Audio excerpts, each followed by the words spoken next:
and welcome back to another episode of Foxy No-Tail's Minecraft Adventures here in my survival world, and it's just about going night. I'm going to do something a little bit different in today's episode. It's not going to be a typical survival episode at all. If you don't know what I'm doing at the minute, then please do go through the last few videos I've done with basically working our way towards going to the end.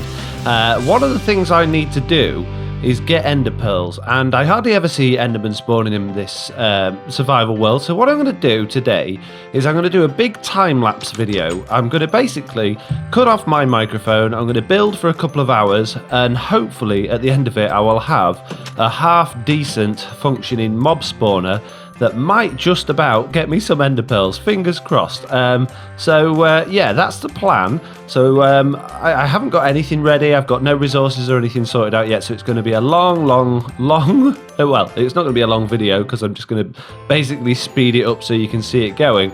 But yeah, it's going to be a long time for me to do it. So yeah, I'll see you all at the end of the video. Bye!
So there we go. I have sort of finished it. It's I've made it so it can go bigger and bigger if I need it to.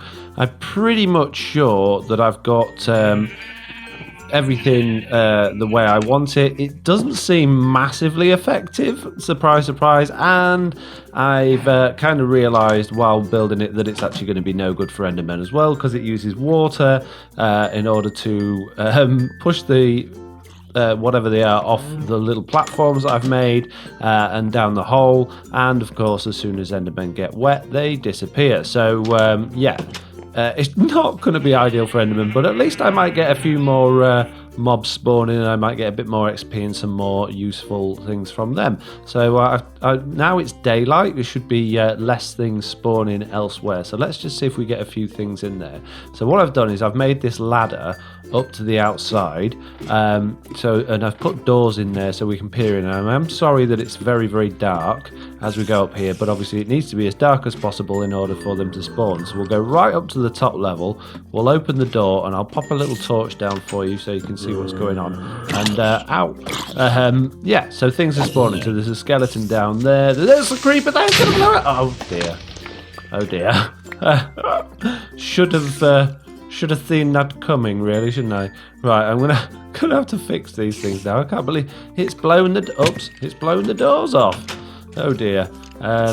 Right, and it's very that's why it's bright. There's a big hole in the roof. Okay, let's just patch that up quickly with a bit of dirt. Is there any other holes? Yeah, there's one there. And let's just patch this doorway up here like this. Yeah, and then I'll come back and patch that all up properly. So yeah, you can see there's things going on in there. We'll just drop down to this level. It still seems very light in there. I'm not quite sure why it's so light. Is there any more holes? Oh yeah, there's one there, look, as well. So that creeper's done a real good job of, that's better, of putting some holes in everywhere. Let's just see if I can get that, there we go, in the hole. Yeah, so yeah, I'm quite happy with it. It seems to be doing its job. And what you then do, I've done only basic redstone to activate it. Basically, when I push that button, it sends a signal all the way up to the top. That will activate the dispensers, and if I go back up and hopefully not get blown up by a creeper this time, you'll be able to see that the water on the platforms will be spilling out and hopefully pushing yeah, all the mobs off the platforms and down the hole in the middle. So if I just poke my head out of this one, yeah, there we go, look, I need to get rid of these little bits here because they're obviously standing on there. So all the platforms now, this one's got a bit of a hole in it still. I assume that's from the creeper still. Thank you, skeleton.